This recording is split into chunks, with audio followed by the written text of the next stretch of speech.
How's it going, guys? Welcome back to the channel. Welcome back to the Fearless Gunner. So look, it's a bit of transfer news. The news is sort of breaking here, there and everywhere at the minute. The World Cup has sort of, the ball started to roll a bit. We sort of know who's going into the knockout rounds.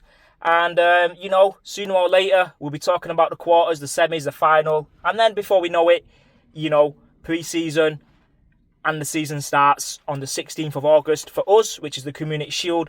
A week after, we then play Coventry at Emirates Stadium. Now, the most important thing is getting these transfers done early.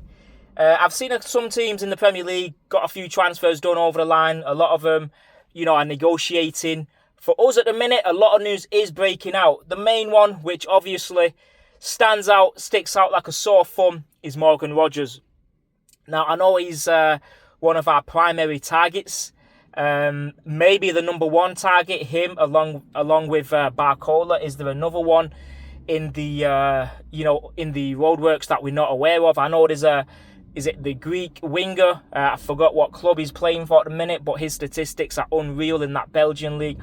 Obviously, it's the Belgian league, but it is what it is. Those numbers are still something you can't look past.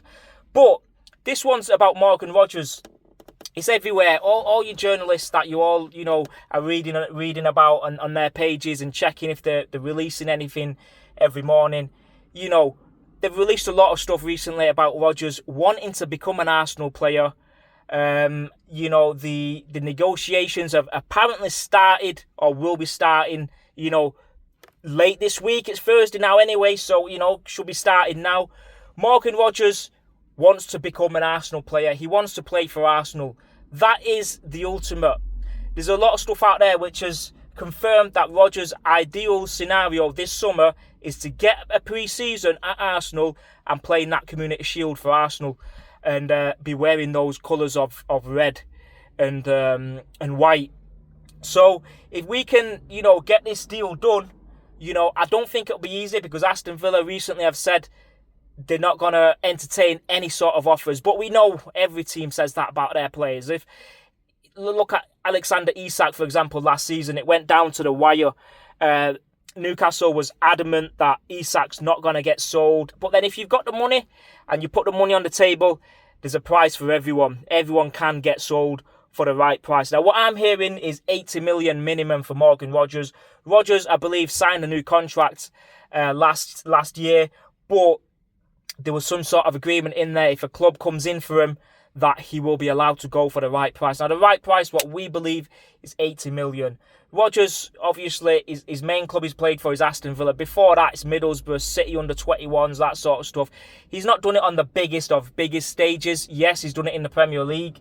And I think it's a signing which, where's he going to play? Is it on that left side where he cuts in and scores his sensational goals, top corner, bottom right corner, with those curlers? Or is he going to play in a number 10 position? Because we've got Eze, we've got Odegaard. There's a bit of news there about Ethan Nwaneri coming out this morning where he could be on his way out. If he is on his way out, that's 40 million, 45 million we should be asking at least. Because of his age, he's a Premier League winner now.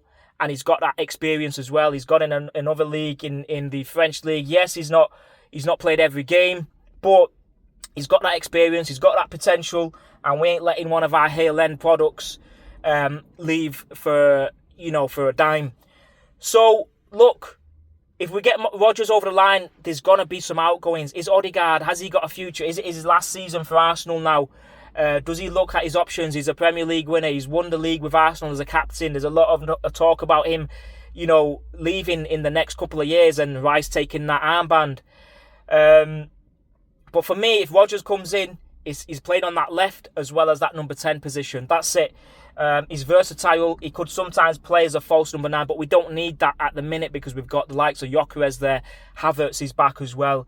I think an ideal summer in terms of outgoings, Jesus needs to go. Ben White, if we can get a backup. Martinelli and Trossard maybe as well. And we need to get at least 2 to 3 attacking footballers because I don't think next season we'll be able to, get a lot of victories through like what we did last season in terms of set pieces and corners and this and that. We won a lot of games with a 1-0 set piece. It might not be like that next season. We can't rely on it. We need that attacking flair to now show in our football. We need to release it again like we did a couple of years ago. Gyökeres, I've been hearing as well, the fact that apparently if we do get Julian Alvarez, that Gyökeres could be on his way out. I don't agree with that personally. I do not think he should be going. He's won us the league partially. He's got us 21 goals in all competitions. It's his first season at Arsenal. He offered us something different, something a lot of attacking players, centre-forwards have not offered us in the past seasons. And let's not forget what Viktor Gyökeres did to come to Arsenal last summer. That transfer saga, I remember, talking about it a lot, and it was awful. It was just dragging and dragging and dragging. He took a pay cut. He took this. He took that. His agent's fees got removed or whatever. He basically bent over backwards to join Arsenal. And if we're saying now to him, oh, let's get rid of him and get you Julian Alvarez and send a bit of money on top of that as well, I don't think it's going to be a great deal. Get Julian Alvarez and keep Gyökeres. Why not? Why not do that? Because Gyökeres offers us something different, and then it's like changing our attack all over again. We've not got that out-and-out striker. Julian Alvarez, yes, makes everybody better, but it's a different style. It's a different style again. Gyökeres, nobody wants to play against him. He's there. He's on you. He's on you like a rash, and it's hard for defenders to play against that. And one season in the Premier League now, that experience goes a long way. He could be sensational for us next season. He could get us 20 league goals next season. He knows what it's all about now. He's a champion. That's it, man. That's my view on that. I think we should get Rodgers over the line. Julian Alvarez, yes, if it means Gyökeres isn't going the other way. Barcola, yes, if Martinelli and Trossard goes, then we need another winger. Ideally, somebody like Barcola. The other winger that we're going to get from the Belgian league. And then the defence, there's not much movement in there. Maybe a Ben White will go.